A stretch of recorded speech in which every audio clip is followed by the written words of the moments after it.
तेलंगाना को मैं गुजरात के रास्ते पे ले जाता हूं, गुजरात मॉडल बनाता हूं అని ఇక్కడ ఈయన మాట్లాడుతాడు। लिकर स्कैम कुछ नहीं है, अरविंद केजरीवाल को अरेस्ट करना ना इंसाफ है, ये अच्छी बात नहीं है అని రాహుల్ గాంధీ అంటాడు। ఇక్కడ రేవంత్ రెడ్డి ఏమంటాడు, नहीं लिकर स्कैम है, कविता को पकड़ना अच्छी बात है అని ఈయన అంటాడు। కాంగ్రెస్ లోనే రాహుల్ గాంధీకి రేవంత్ రెడ్డికే ఒక శృతి లేదు।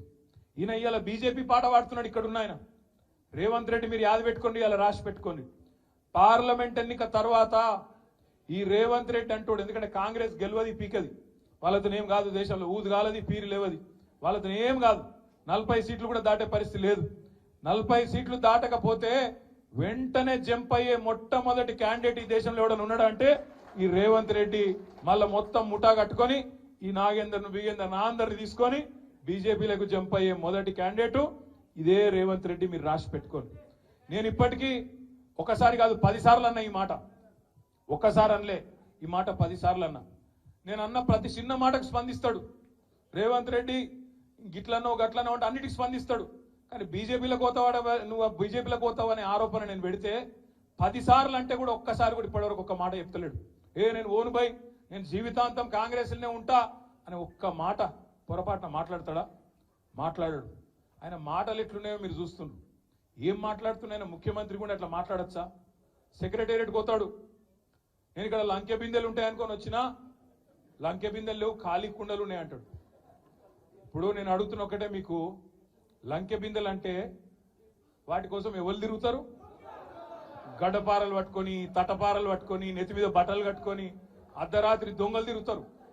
మరి ఈయన ఎట్లా అయినా ఈయన ఏం చేస్తున్నా ఇదివరకు నాకు తెలియదు, కానీ లంకె బిందెలు అంటాడు। నిన్నగాక మొన్న ఆడ చూసిన మహబూబ్నగర్లో మాట్లాడుతాడు, ఈయన ఏమంటాడు, కొడుకుల్లారా పేగులు మెడలు వేసుకుంటా అంటాడు। పేగులు మెడలు వేసుకుంటేది రావులా? నాకు అర్థం కాక అడుగుతాడు, అరే నువ్వు ముఖ్యమంత్రివా లేకపోతే బోటి కొట్టేటోనువా? పేగులు మెడలు వేసుకునేది నాకు అర్థం కాదు, పేగులు మెడలు వేసుకొని తిరుగుతారు ఎవడన్నా ముఖ్యమంత్రి? ఇంత బేకారు మాటలు మాట్లాడతారా ముఖ్యమంత్రి స్థాయిలో? ఇంకా అంటుండు జేబుల కత్తెర పెట్టుకొని తిరుగుతున్నాడు నేను అంటాడు। జేబుల కత్తెర పెట్టుకొని ఎవడు తిరుగుతాడే? పక్కా జేబు దొంగలు తిరుగుతారు కాసంటోడు।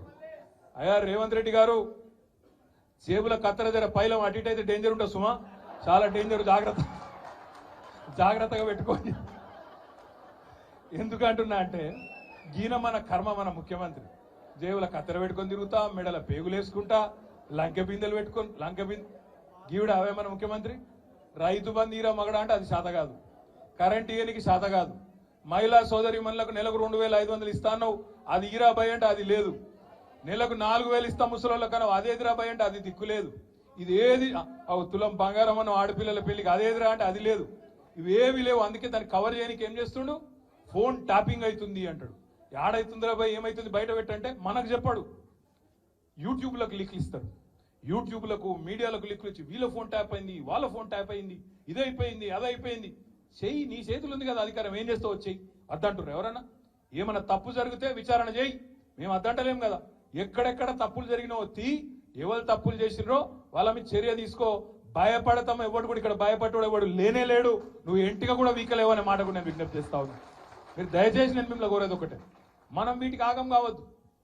ఈ 100 రోజులల్లా అస్సలు పనిచేసే తెలివేమో లేదు, కరెంట్ ఇచ్చే ముఖం లేదు, మంచిళ్ళు ఇచ్చే ముఖం లేదు, రైతు బంద్ చేసే ముఖం కాదు, రైతులు చస్తుంటే రైతుల పొలాలు ఎండుతుంటే ఆయన పోయే తెలివి లేదు, ఓదికు ఇసుక దందా, ఓదికు రైస్ మిల్లర్లను పిలిచి బెదిరించుడు, ఓదికు క్రషర్లను పిలిచి బెదిరించుడు, ఓదికు బిల్డర్లను పిలిచి బెదిరించుడు, మాకు పార్లమెంట్ ఎన్నికలకు పైసలు కావాలి, ఢిల్లీకి కప్పం కట్టాలి అని 2000 కోట్లు ఇప్పటికే మెల్లగా జమ చేసుడు, ఆ జమ చేసుడు బయటికి రాకుండా ఏం చేయాలి, ఇగో ఫోన్ ట్యాపింగ్ అవుతుంది, ఇగో ఈ స్కామ్ అవుతుంది, గొర్రెల స్కామ్ అవుతుంది, బర్రెల స్కామ్ అవుతుంది అని టీవీలలో తిప్పాలి, మన నెత్తులని ఖరాబ్ చేయాలి।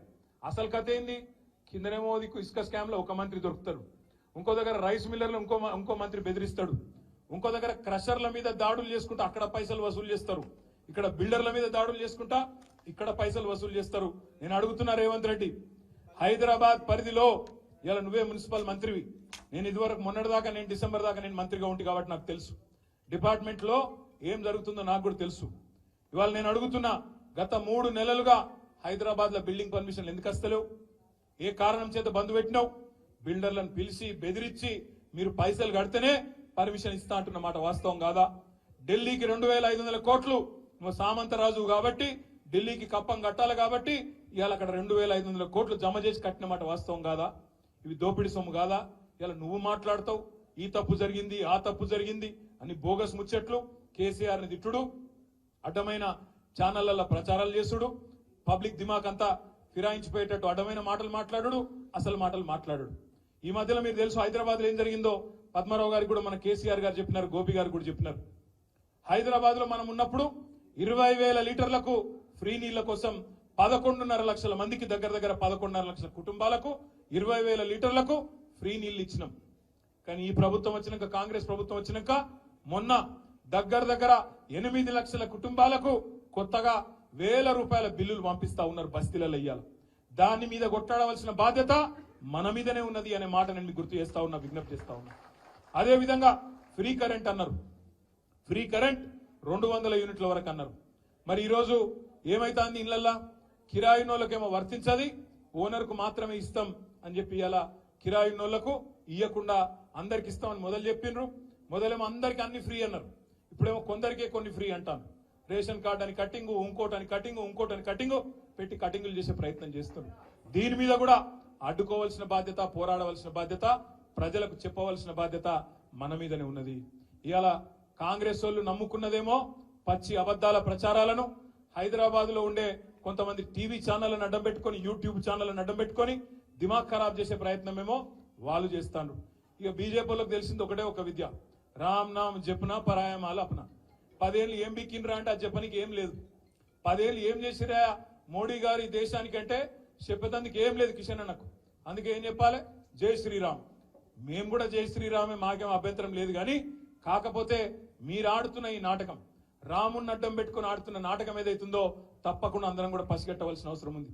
ఇలా ప్రతిపక్షాల గొంతు నొక్కడం, జైల్లో పెట్టడం, ఎలక్షన్లలో మానసికంగా ప్రతిపక్షాలను వేధించడం, దొంగ కేసులు పెట్టడం. నేను ఒక్కటే అడుగుతున్నా ఇవాళ మోడీ గారిని, కిషన్ రెడ్డి గారిని. కిషన్ రెడ్డి అంటాడు నిన్న లిక్కర్ స్కామ్ లో ఏమేముందో నేనంతా బయట పెడతా. అది కోర్టులోనే ఉండే, కోర్టులో పెట్టు, బయట పెట్టు.